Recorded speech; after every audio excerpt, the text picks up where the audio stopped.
زملكاوي دلوقتي ولا زملكاوي قبل كده؟ دلوقتي. لا قبل بس كده الفقره دي ممتعه على فكره. ايه؟ حلوه الفقره. والله جميله. يلا. لا وانت جايب لعيبه فعلا منقى اللعيبه استاذ. بقول له مين اللي عامل الفقره دي؟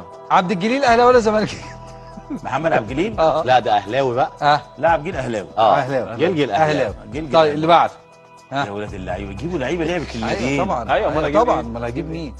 طيب مين ده؟ ناصر ماهر. ناصر ماهر. الزملكاوي. الناصر؟ لا هو ناصر والله لا تقول الحقيقه. محير برضو بس انا دلوقتي انا اقول ان هو زملكاوي لانه حارب يجوا الزمالك دلوقتي. برضه دلوقتي. بقى ايه الكلمه دي يا جماعه؟ لا اله الا الله يا جماعه. ماشي. لا انتوا متعبين والله العظيم. ناصر ماهر الفقرة انت رايك. الفقره دي اللي متعبه مش احنا. لا زملكاوي. تعالى لي بسرعه. زملكاوي. الزملكاوي. ايه؟ الزملكاوي. زملكاوي. طيب موضوع سهل يا